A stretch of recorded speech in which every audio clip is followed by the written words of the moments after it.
जय हिंद दोस्तों। ईडू जी के जंक्शन की रेलवे सामान्य विज्ञान की श्रृंखला में आपका स्वागत है। दोस्तों, इस वीडियो के अंतर्गत आनुवंशिकी एवं पारिस्थितिकी के बारे में पढ़ेंगे, तो मेरे साथ बने रहें। अगर मेरे चैनल को सब्सक्राइब नहीं किए हैं तो कृपया सब्सक्राइब कर लें, अपने दोस्तों के साथ शेयर ज़रूर करें। तो बिना समय गवाए शुरू करते हैं।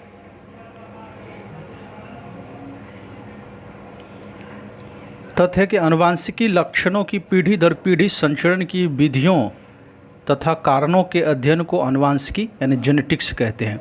आनुवंशिकी का पिता ग्रेगर मेंडल को कहा जाता है।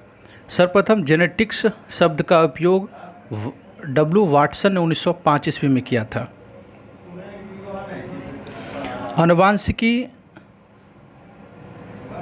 आनुवंशिकी संबंधी प्रयोग के लिए सर्वप्रथम मेंडल ने मटर के पौधों का चुनाव किया था। हेमोफीलिया पुरुष में पाया जाने वाला आनुवंशिकी रोग है जिसमें खून का थक्का नहीं बनता है।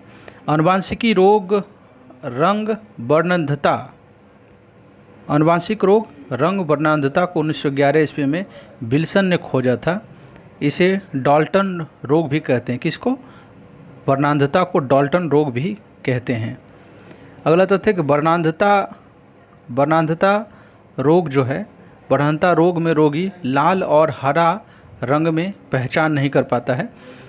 रासायनिक दृष्टि से जीन जो है कि डीएनए का एक प्रारूप है, इसे आनुवंशिकी की मूल इकाई कहा जाता है। यानी आनुवंशिकी की मूल इकाई जीन को कहा जाता है। अगला तथ्य है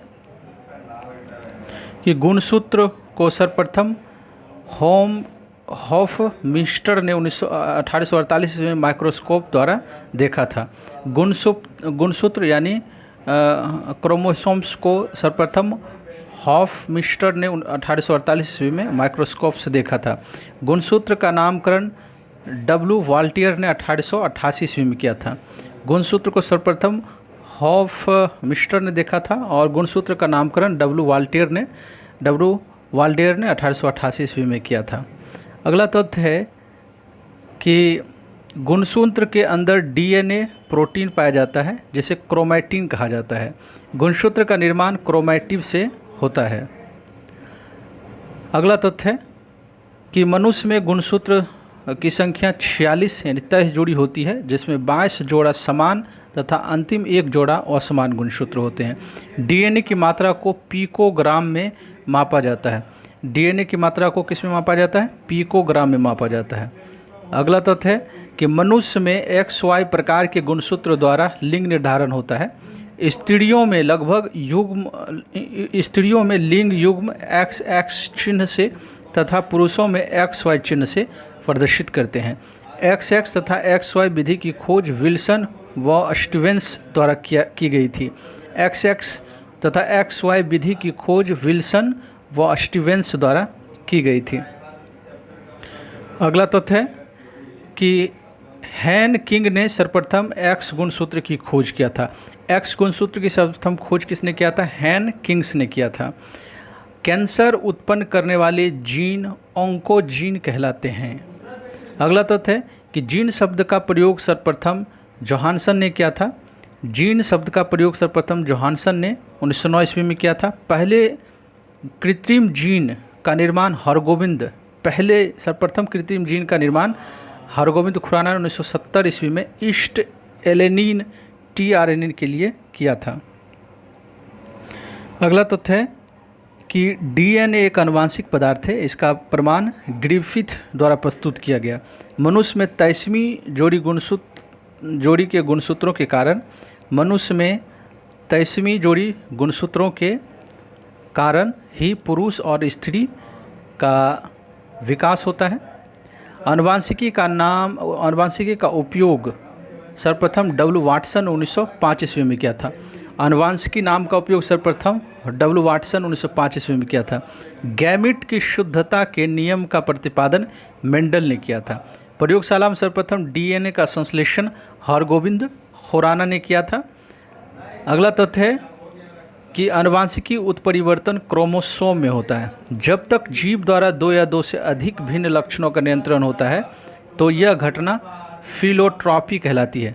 जब तक जीव द्वारा दो या दो से अधिक भिन्न लक्षणों का नियंत्रण होता है तो यह घटना फिलोस्ट्रॉफी कहलाता है।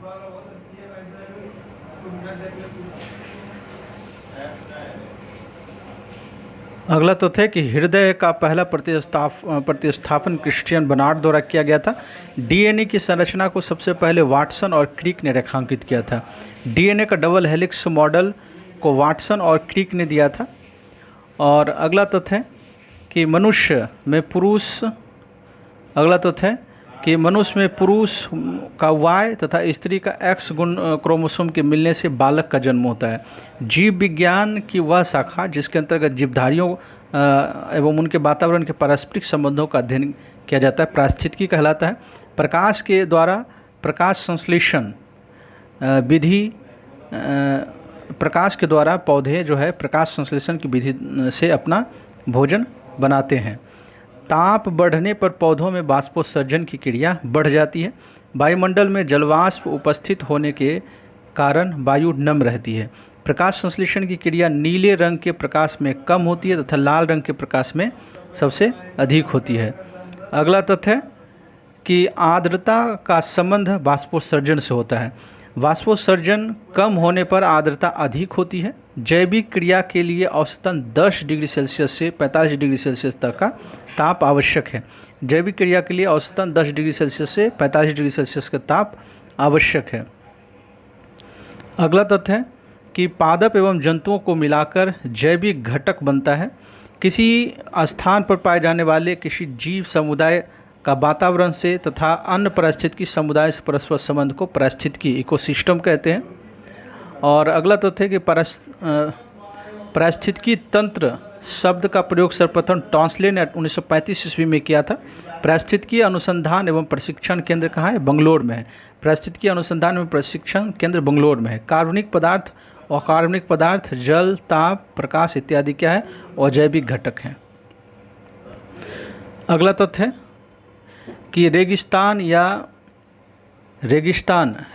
या स्टेपी में उगने वाले पौधे को जीरोफाइट्स कहते हैं। दलदल में उगने वाले पौधे को क्या कहते हैं? हिलोफाइट्स कहते हैं। दलदल में उगने वाले पौधे को हिलोफाइट्स कहते हैं। ओजोन परत सूर्य से आने वाली हानिकारक पराबैंगनी किरणों को अवशोषित करता है। पराबैंगनी किरणों से आँखों और प्रतिरक्षित तंत्र को नुकसान पहुँचता है। अगला तथ्य है कि रेफ्रिजरेटर, अग्निशमन यंत्र तथा एरोसोल स्प्रे में उपयोग किए जाने वाले क्लोरोफ्लोरोकार्बन CFC द्वारा ओजोन परत का ह्रास होता है।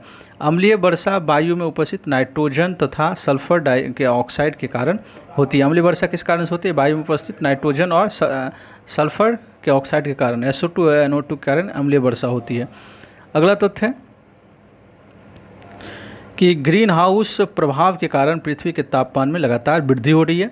ग्रीन हाउस प्रभाव के प्रमुख कारक कार्बन डाइऑक्साइड, सल्फर डाइऑक्साइड आदि गैसें प्रमुख हैं। साधारण बातचीत में ध्वनि की तीव्रता 30 से 40 डेसिबल होती है। साधारण बातचीत में 30 से 40 डेसिबल की ध्वनि उत्पन्न होती है। अगला तथ्य है कि रेडियोधर्मी पदार्थों के प्रदूषण से ल्यूकेमिया व हड्डी कैंसर के रोग उत्पन्न होते हैं।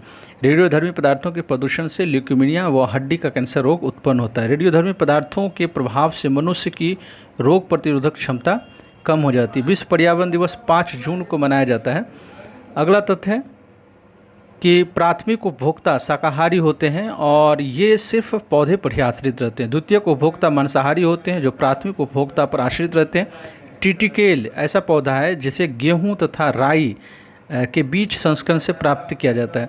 टिटिकेल ऐसा पौधा है जिसे गेहूं तथा राई के संस्करण से प्राप्त किया जाता है। अगला तथ्य DNA फिंगरप्रिंट की सहायता से संतानों के खोए माता पिता की जानकारी मिलती है। राइजोबियम का उपयोग जैव उर्वरक के रूप में किया जाता है। नाइट्रोजन स्थिरीकरण का कार्य करता है। नाइट्रोजन जो है स्थिरीकरण का कार्य करता है। सूर्य की विकिरण ऊर्जा का केवल 1 से 5% तक ही जीव मंडल के उपयोग के लिए उपलब्ध होता है। जिम्पिंग जिंग का सिद्धांत बारबरा मैक्लिंटॉक ने प्रस्तुत किया था।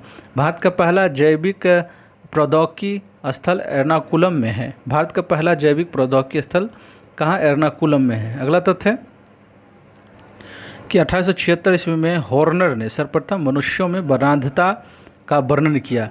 1876 ईस्वी में सर्वप्रथम हॉर्नर ने सर्वप्रथम जो एक मनुष्यों में वर्णांधता कलर ब्लाइंडनेस का वर्णन किया था। J.E. पुरकिंजे ने 1839 में सर्वप्रथम जीव द्रव्य यानी प्रोटोप्लाज्म की जीव द्रव्य की खोज किया था 1839 में पुरकिंजे ने। इस प्रकार से जो आनुवांशिकी और पारिस्थितिकी से संबंधित जितने भी तथ्य थे वो समाप्त होते हैं। तो फिर अगले वीडियो में अगले नए रोचक तथ्य के साथ मिलते हैं। तब तक के लिए इजाज़त दीजिए। शुक्रिया।